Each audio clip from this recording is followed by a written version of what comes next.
essa guerra entre os poderes, né?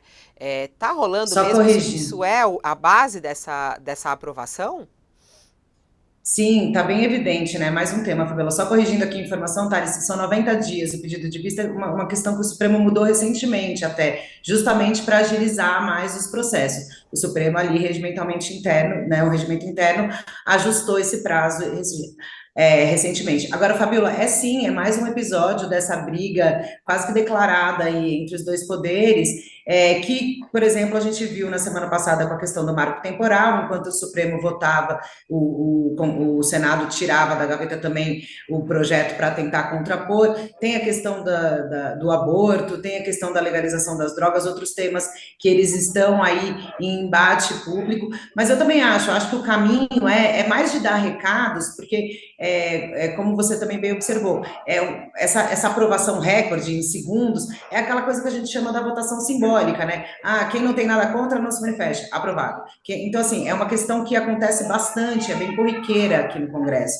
E aí, depois, ainda tem plenário do Senado, e aí mais depois tem a Câmara.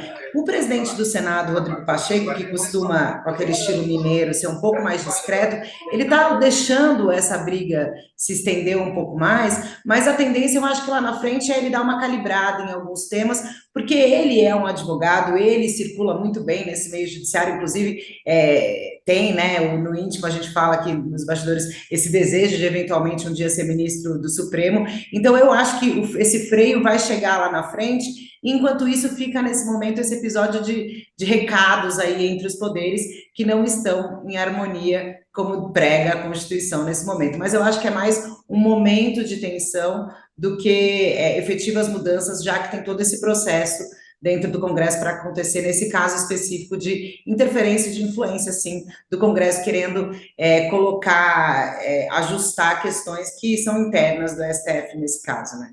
A gente falou sobre o Ciro Gomes e até colocou a mensagem aqui, a fala dele. Tem uma notícia também interessante que o Rogério Gentili nos traz hoje aqui no UOL, falando que a Justiça bloqueou as contas da mulher de Ciro Gomes para indenizar José Serra. A gente conhece muito bem, né, as falas, né, de Ciro Gomes, o quanto ele acaba depois tendo que se entender com a justiça em relação a isso. A Justiça de São Paulo bloqueou as contas da Gisele Bezerra, ela que aparece aí na imagem. O ex-governador foi condenado a pagar uma indenização por danos morais a José Serra. A dívida atual, considerando multas, juros, correção monetária, está em quase 450 mil reais. Mas a Justiça conseguiu bloquear pouco menos de 15 mil nas contas de Ciro. Até lembrei da história recentemente que aconteceu com o Collor de Mello, que tinha 14 reais na conta, né? Do Ciro tinha 15 mil reais. Aí outras medidas foram adotadas. E aí pegaram a conta dela. O processo foi movido na época em que Ciro e Serra eram pré-candidatos à presidência, isso lá em 2002. Numa entrevista à Folha, Ciro disse que Serra era o candidato das negociatas, da manipulação do dinheiro público para os fins eleitorais. E aí Serra foi à justiça e disse que as declarações de Ciro Gomes eram ofensivas e atingiram a sua honra. Ganhou. E agora essa indenização que está em 450 mil reais. Ciro, ele continua sem freios aí, né, o Thales, a gente já sabe bem. Mas aí depois vem essa conta para ele pagar. Você lembra desse episódio quando os dois eram pré-candidatos? Teve muita troca ali Lembro. de... Olha, o Ciro e o Serra se odiavam desde quando os dois eram deputados aqui.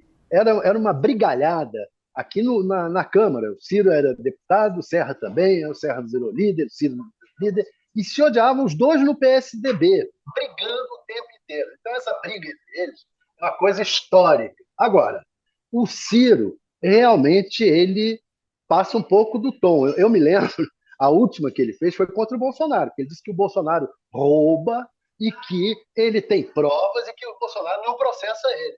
O Bolsonaro realmente nunca processou, mas o Serra processou e ganhou. O Ciro tem que tomar cuidado para não ter outros processos aí de tão duro que ele fala contra os opositores. Ai, ai. Ô, Carla, o que que você acha, hein? O Ciro ainda vai ter muita conta para pagar por causa dessas falas dele, mas nessa em especial. E é curioso isso, né? Porque nunca tem dinheiro na conta. Eles vão na conta da mulher para poder bloquear, porque na conta dele nunca tem dinheiro. Então, conta da mulher bloqueada. É isso. O Ciro virou esse opositor sem cargo, e aí ele tem esse podcast dele para ficar falando. Tem que tomar cuidado, se continuar assim, pode acumular mais e mais processos, né? Porque tem liberdade de expressão, mas tem um limite ali, né, Fabiola? A gente sabe disso. Mas chama a atenção, né, de como a justiça é lenta, né? Você falou aí um processo de 2002, 20 anos depois dessa indenização. Enfim, acho que o ex-candidato, ex-governador e ex-ministro tem que pensar bem quais são os planos políticos dele e calibrar um pouco aí as falas, né, para ver se ele ainda pensa em concorrer em algo ou só vai ficar sendo o falastrão aí da República.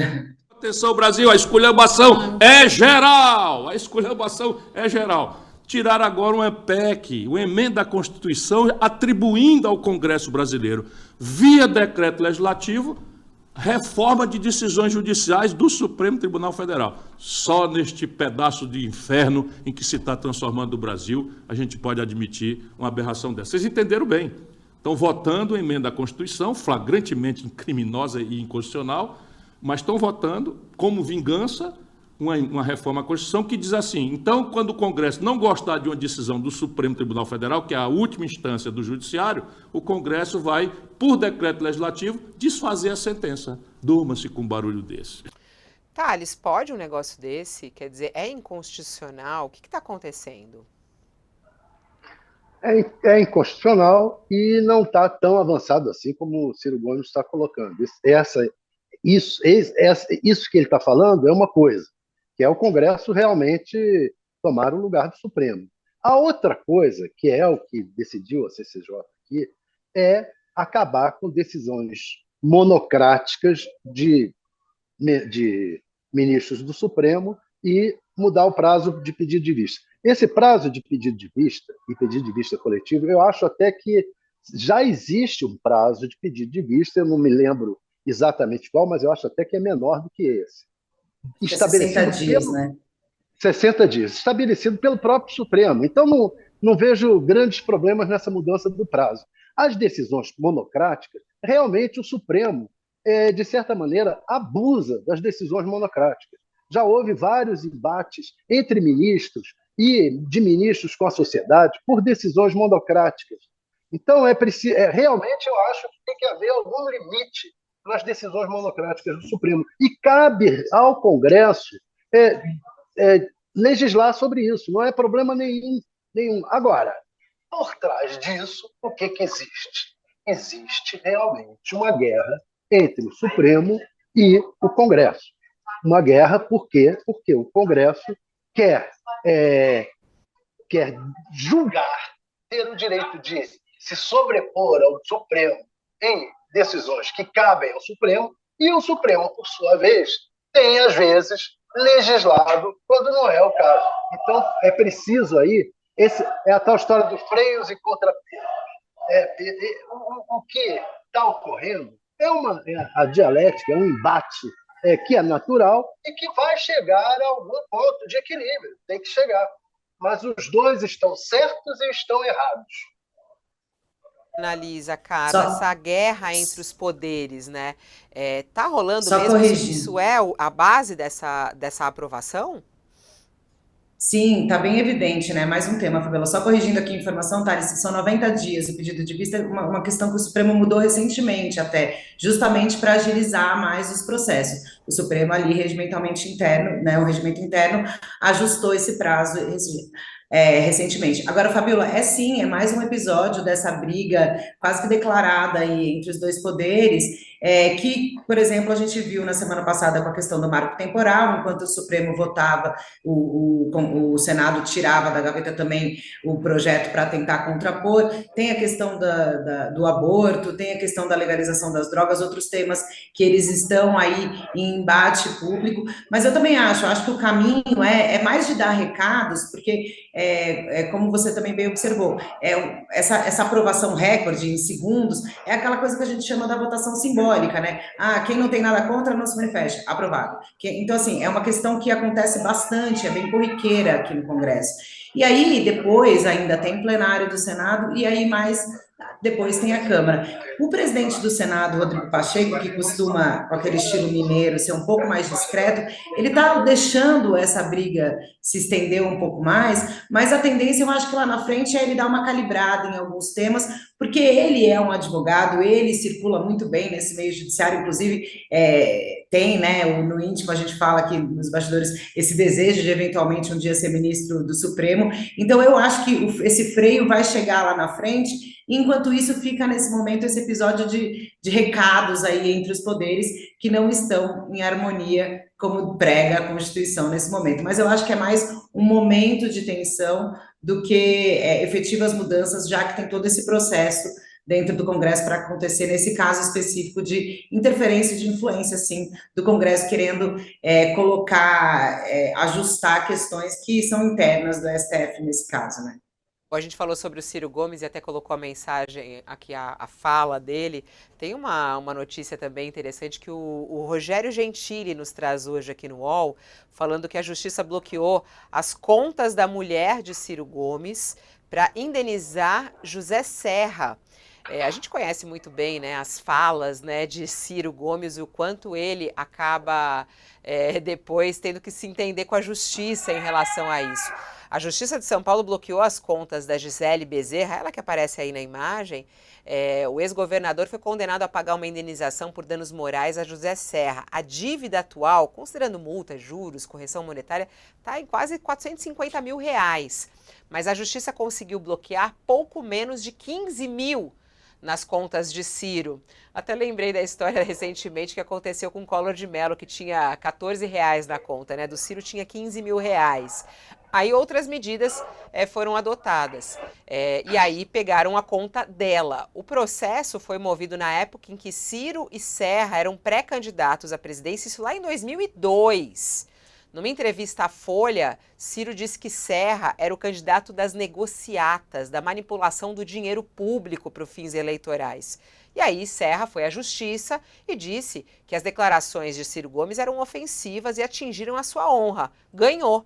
E agora essa indenização que está em R$450 mil. Ciro, ele continua sem freios aí, né, o Thales, a gente já sabe bem, mas aí depois vem essa conta para ele pagar. Você lembra desse episódio quando os dois eram pré-candidatos? Teve muita troca. Lembro.